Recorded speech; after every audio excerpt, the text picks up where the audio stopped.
La sécurité financière et l'insécurité intérieure.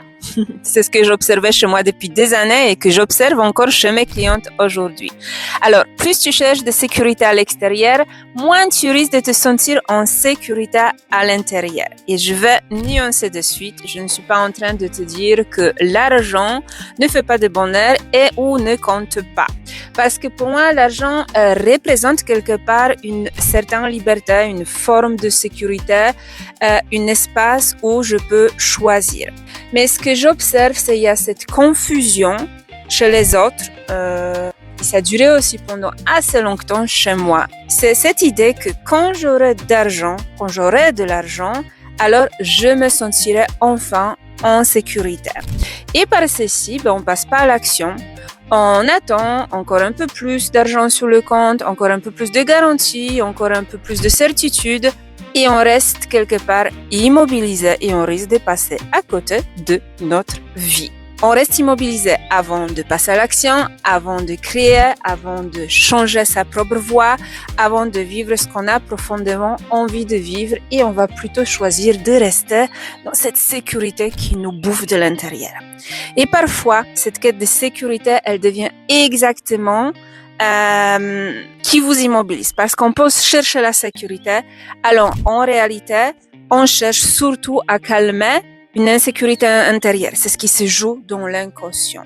Et mon observation, plus la sécurité intérieure est fragile, plus on peut devenir dépendant de la sécurité extérieure pour essayer de se rassurer. Donc, plus d'argent, plus de contrôle, le plan parfait, les garanties supplémentaires.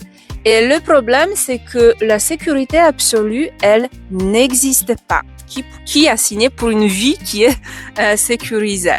La vie par nature elle-même, elle n'est pas totalement sécure. Elle bouge, elle change, elle nous confronte aux incertitudes et c'est toujours dans la même manière. Alors oui, avoir de l'argent peut garantir une certaine stabilité. Mais de là de dire que plus j'aurai d'argent, plus automatiquement je serai en sécurité intérieure, ce n'est pas la même chose. Parce que il y a deux personnes qui ont beaucoup, mais qui vivent dans la peur permanente de manquer.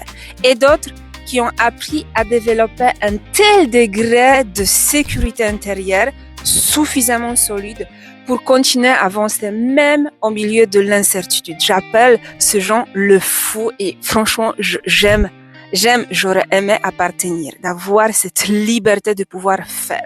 La vraie question peut-être, ce n'est pas combien il me faut pour me sentir enfin en sécurité, mais quelle relation j'entretiens avec ma propre sécurité intérieure. À réfléchir.